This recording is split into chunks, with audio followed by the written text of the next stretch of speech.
무릎 통증으로 걷기 불편한 분들이 정말 많습니다. 특히 고령화로 관절염 환자도 계속 늘어나고 있는데요. 오늘은 관절염에는 어떤 치료법들이 있는지, 그리고 수술이 필요할 때는 어떤 과정을 거치는지 광명세운병원 임지순 원장님과 함께 차근차근 이야기 나누어 보겠습니다. 특히 중증 관절염 치료에서 더욱 관심이 많아지고 있는 수술법이지요. 인공관절 수술에 대해서 자세히 배워보겠습니다. 원장님 안녕하세요. 안녕하세요. 오늘 바쁘실 텐데 이렇게 귀한 시간 내주셔서 정말 감사드립니다. 감사합니다. 오늘은요, 이 퇴행성 관절염에 대해서 좀 이야기 나누어 보려고 하는데, 이 퇴행성 관절염 환자가 점점 늘어나고 있다고 합니다. 그래서 질환의 진행 단계에 따른 치료법에도 관심이 점점 많아지고 있는 것 같은데 어떤가요, 원장님? 네, 맞습니다. 우리나라에 나이 드신 분들이 점점 더 많아지면서 이런 퇴행성 관절염 역시 꾸준히 증가하고 있습니다. 다만 퇴행성 관절염의 진척도는 환자마다 매우 다르기 때문에 내 상황에 맞는 적절한 치료법을 확인하고 그에 맞게 대응하는 것이 중요합니다. 그러니까 같은 질환이라고 하더라도 환자에 맞게 치료하는 게 굉장히 중요하다는 말씀이시죠? 네. 그러면 대표적인 치료법에는 또 어떤 것들이 있는지요? 네, 그 증상이 보이기 시작하는 초기에는 약물이나 물리치료, 주사치료로 대응할 수 있습니다. 다만 질병이 진행돼서 말기에 이르게 되면 일상생활이 불가능한 정도가 될 수 있는데, 이런 경우가 수술적인 치료를 고려할 수 있는 타이밍이 되겠습니다. 관절 내시경 치료나 인공관절 전치 환술, 아니면 부분치 환술 등이 대표적인 수술적인 치료가 되겠습니다. 단지 모든 환자가 수술의 대상이 되는 건 당연히 아니고요. 충분히 보존적인 치료를 했음에도 불구하고 통증이 너무 심해서 일상생활이 어려운 환자들의 경우 수술을 권유하게 되겠습니다. 네, 굉장히 다양한 치료법들이 있는데요. 지금 원장님께서 말씀해주신 다양한 치료법 중에서 오늘은 중증의 퇴행성 관절염 환자들이 특히 궁금해하실 만한 인공관절 수술에 대해서 좀 자세히 알아보았으면 합니다. 이 인공관절 수술은 기본적으로 어떤 원리로 진행되는지 궁금합니다. 네, 그 인공관절 수술은 손상된 관절, 즉 연골과 일부 뼈를 제거하고 그 자리에 금속과 특수 소재로 만든 인공관절을 삽입해 통증을 줄이고 관절 기능을 회복시키는 치료인데요. 이제 중증 퇴행성 관절염 환자에게서는 통증 완화와 관절 기능 회복을 통해 삶의 질을 크게 높여줄 수 있기 때문에 현재 많은 환자들이 이 수술을 선택하고 있습니다. 이제 실제로 국내 인공관절 수술은 현재까지 약 10만 건 이상이 진행되었고, 이러한 추세는 앞으로도 계속될 것으로 전망되고 있습니다.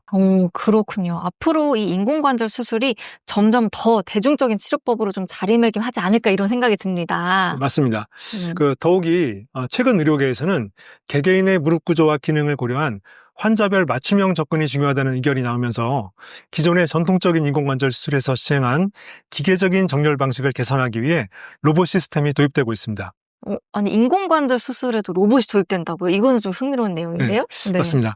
그 사람의 다리 모양은 크게 9가지 형태로 구분할 수 있는데요. 그 이전의 인공관절 기술로는 기술적인 한계 때문에 그 다양성을 각각 반영하여 수술할 수가 없었습니다. 어떤 모양이든 간에 모두 일관적인 일자형 다리로밖에 맞출 수가 없었던 거였어요. 그런데 이런 로봇이 도입된 후에 정밀한 측정과 정밀한 골 절삭이 가능해지면서 환자 맞춤형 치료를 실현할 수 있게 된 것입니다. 쉽게 이야기해서 옷을 사는 것에 비유해보자면, 로봇 도입 이전에는 기성복만 구입할 수 있었다면 로봇 도입 이후에는 맞춤복이 가능해진 것이라고 할 수 있습니다. 이 로봇 보조 인공관절 수술은 국내에서도 전체 인공관절 수술의 약 22%를 차지하고 있는 상황입니다. 네, 이렇게 의학적인 시각이 변화되면서 환자 맞춤형 수술이라는 개념이 더욱 중요해지고 있는 것 같은데요. 이런 변화에 맞추어서 또 로봇이 인공관절 수술 환경에 도입됐다는 것도 굉장히 흥미로운 이야기였습니다. 실제로 로봇이 도입되면서 수술 과정에서 기존과 달라진 부분이 있다면 어떤 것들이 있을까요, 원장님? 네, 그 수술 전과 수술 중 환경에서 두드러진 차이가 있습니다. 수술 전 달라진 점은 CT를 기반으로 한 3D 시뮬레이션을 꼽을 수 있습니다. 기존 수술 시에는 수술 전 확인할 수 있는 데이터가 2차원인 2D 엑스레이에 한정되어 있었습니다. 그런데 사람의 무릎은 평면만으로는 알 수 없는 복잡한 운동을 하기 때문에 기존의 2D 엑스레이를 통해 계획을 세울 때는 수술 후 복잡한 운동 시 어떤 영향이 있을지를 정확히 예측하기가 어려웠습니다. 하지만 로봇 시스템이 도입됨에 따라 이제는 환자의 CT 데이터를 3차원 입체 이미지로 변환하는 것이 가능해졌고, 이러한 3D 시뮬레이션 데이터를 기반으로 환자별 관절 각도와 다리 균형 등을 세밀하게 분석할 수 있게 되었습니다. 이로써 환자별 뼈의 절삭 범위와 임플란트의 삽입 위치 등을 보다 정밀한 수치로 계획할 수 있게 된 것이죠. 즉 수술 전 단계에서부터 환자 맞춤형 계획 수립을 통해 수술 정확도의 향상을 기대할 수 있게 되었습니다. 그러니까 수술 전 사전 계획 단계에서부터 이 최근 의료계가 주목하고 있는 환자별 맞춤형 접근이 가능해졌다. 이렇게 좀 이해를 해볼 수 있을 것 같은데요. 그렇다면 이제 집도가 시작되고 나서부터도 좀 차이가 있을 것 같아요. 예, 큰 차이가 있는데요. 네. 기존 인공관절 수술 시에는 뼈의 절삭범위나 인공관절의 위치를 수술 도중에 실시간으로 정밀하게 확인하는 것이 매우 어려웠습니다. 아, 네. 예, 때문에 수술의 많은 부분이 수술자의 직접적인 경험과 감각에 의존할 수밖에 없었고 수술 중에 생기는 오차를 완전히 배제하기가 어려웠습니다. 하지만 로봇 수술 시스템이 도입되면서 상황이 크게 달라졌습니다. 이제 수술자는 3D CT 기반으로 계획된 데이터를 바탕으로 정밀한 로봇팔과 함께 수술을 진행할 수 있습니다. 이를 통해 수술 전 계획한 대로 뼈를 절삭할 수 있게 되었고 주변에 있는 근육이나 인대 같은 조직의 손상을 최소화하여 불필요한 치료도 줄일 수 있습니다. 또한 수술자가 사전에 자르기로 계획했던 범위를 벗어나려고 하면 로봇팔이 탑재된 햅틱 기술이 작동하여 자동으로 멈추도록 설계가 되어 있습니다. 이거 운전할 때 이거 있는 거 아니에요, 원장님? 맞습니다. 그죠? 정확합니다. 네. 그래서 마치 우리가 운전할 때 차선 이탈 방지 장치에 도움을 받는 것과 같습니다. 네. 덕분에 수술 계획과 실제 수행 간 일관성이 크게 향상되었습니다. 그렇군요. 네. 숙련된 의료진의 정밀도와 정확도를 보다 보완해준다는데 아주 정말 큰 의미가 있는 것 같습니다. 그렇다면 이 로봇 수술이 가능한 환자 조건이나 적용 가능한 수술 범위도 따로 있는지도 궁금한데요. 제가 사용하고 있는 로봇 수술 시스템은 이렇게 세 분야에서 모두 FDA 승인을 받아 안전성을 입증받았습니다. 로봇팔의 장비 교체로 3가지 분야 수술이 가능한 것이죠. 환자의 관절 손상 부위와 진행 정도를 면밀히 진단한 뒤에 필요에 따라 관절 전체를 교체하는 전치환술 또는 손상된 부위만 선택적으로 교체하는 부분 치환술을 결정할 수 있습니다. 네, 그러면 원장님, 이 인공관절 수술의 정밀함, 이거 도대체 어디에서 비롯되는 건가요? 이 로봇 장비의 어떤 부분이 그 역할을 담당하는지 궁금합니다. 네, 환자마다 뼈의 형태나 인대 장력이 다르다 보니까 의사는 수술 중에도 반복적으로 이러한 미세한 조정을 해야 합니다. 이러한 한계를 극복하는 유용한 도구가 바로 앞서 언급했던 로봇팔입니다. 여기에 장착된 햅틱 테크놀로지 시스템은 의사가 자르려고 사전에 계획했던 범위를 벗어나면 자동으로 멈추게 되는 섬세한 제어가 가능하기 때문에 후방의 혈관 또는 무릎 안쪽의 인대 등의 손상 부담도 최소화할 수 있습니다. 수술자의 감에 의존하여 진행했던 기존 인공관절 수술 방식과는 정확도 안전성 면에서 명확한 차이를 보이는 시스템이라고 할 수 있습니다. 원장님, 요즘에 보존형 임플란트 굉장히 떠오르고 있다고 알고 있는데 이게 인공관절 로봇 수술이랑도 연관이 좀 있을 것 같아요. 네, 맞습니다.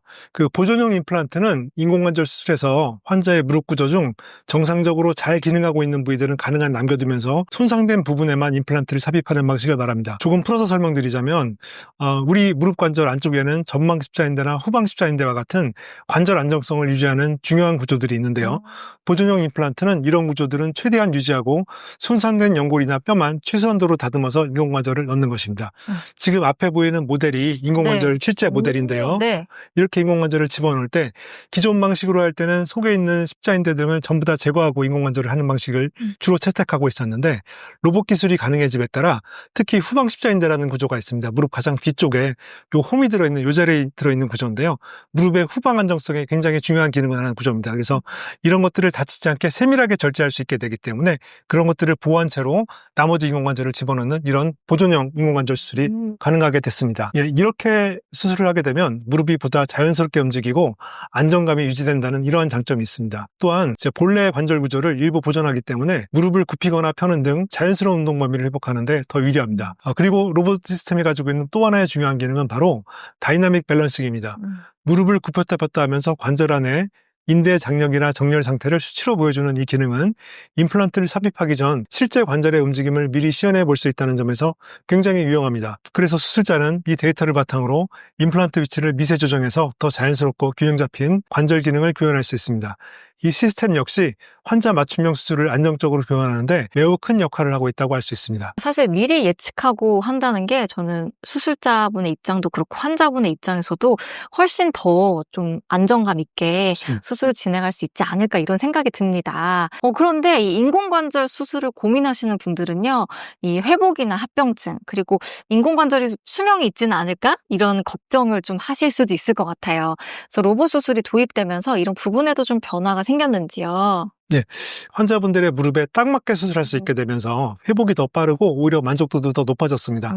가장 많이 받는 환자분들이 하는 질문들이 네. 이제 수술 후 많이 아프지 않을까요? 네. 재활이 오래 걸리지도 않을까요? 관절 수명이 짧아지는 건 아닐까? 이런 걱정을 항상 많이 하시는데 로봇 수술은 오히려 이런 불안감을 줄여주는데 더 많은 도움이 됩니다. 환자분의 뼈 모양이나 관절이 다른 정도나 본래 체형 등을 분석해서 각자에게 가장 편한 각도로 수술 계획을 세울 수 있기 때문입니다. 또 필요한 부분만 정확하게 잘라 인공관절을 삽입하기 때문에 조직 손상과 출혈이 적고 이에 따라 통증도 줄고 재발 부담도 줄어들게 됩니다. 실제로 기존 수술은 보행까지 평균 105시간이나 걸렸다면 로봇 수술은 77시간 정도로 즉 하루 이상 빠르게 걸을 수 있다는 보고가 있습니다. 전체적인 회복 시간 역시 31시간에서 20시간으로 단축된 것으로 보고되고 있습니다. 그럼 회복이 이렇게 빨라졌다고 하니까 환자분들 만족도도 훨씬 높아졌을 것 같은데 이게 그 맞춤형 설계를 기반으로 했기 때문일 것 같아요. 네, 맞습니다. 네.